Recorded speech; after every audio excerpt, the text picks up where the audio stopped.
journey in search of your ancestors may take you to many parts of England, and it'll almost certainly introduce you to some fascinating people. But before leaving home, it's worth learning a little about the most successful way to trace your family tree. I would suggest that before you ever start out, in fact, don't come here until you've done your homework. And in exactly the same way as you pack your bag and you make sure you have everything in it for your journey, so you pack your family history bag. That means asking around the family, collect as much as you can in vital particulars, births, dates, places, occupations, where they came from, if you know it. Births, deaths and marriages may be registered here at St. Catherine's House in London. Copies of birth, death and marriage certificates can be obtained in person or by post for a small cost. More information can be found in the census returns, taken every 10 years and held here at the Public Records Office in London's Chancery Lane. From 1851 onwards, they give valuable details on the age, occupation and family relationships of every household. These returns can be consulted at many county records offices and libraries, as well as in London. Before 1837, the records of births, deaths and marriages were held by the parish churches, of which there are over 12,000 in England and Wales alone. Many parish records go back as far as 1538, but it is vital to know the county and preferably the town or village where your ancestors lived in order to begin your search.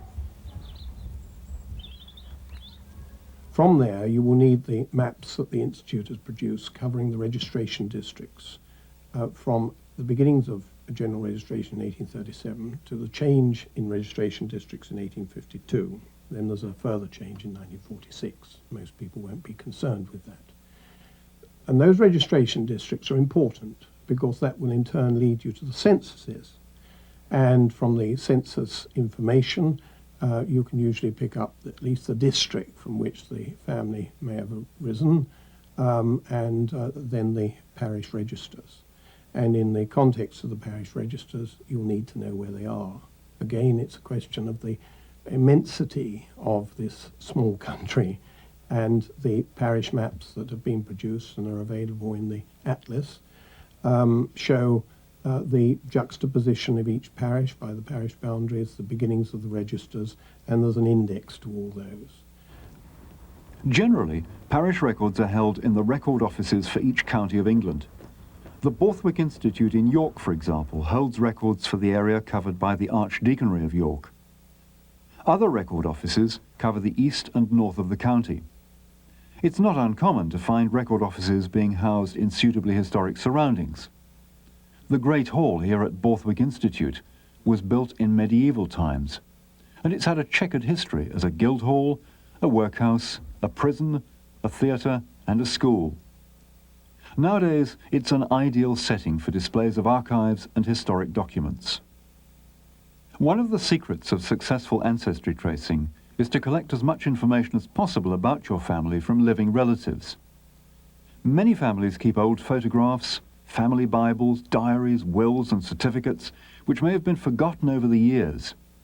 Someone you know may already hold the key to unlocking the story of your ancestors. But even the most persistent researcher will eventually come across one particular ancestor who proves difficult to track down.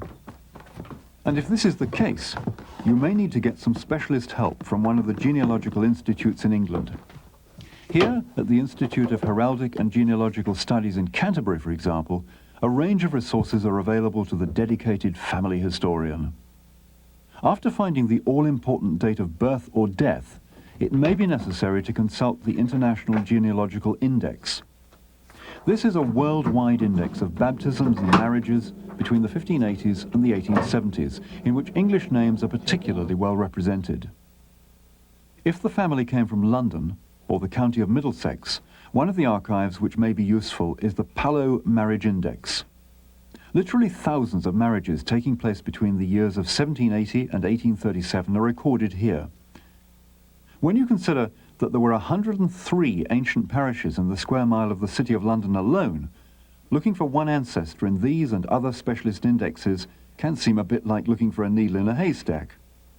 But remember, if you've done your preparation and homework, the job will be a whole lot easier. Tracing your family's roots requires a lot of determination and a sprinkling of patience. And when you finally track down that elusive ancestor, your efforts will all seem worthwhile.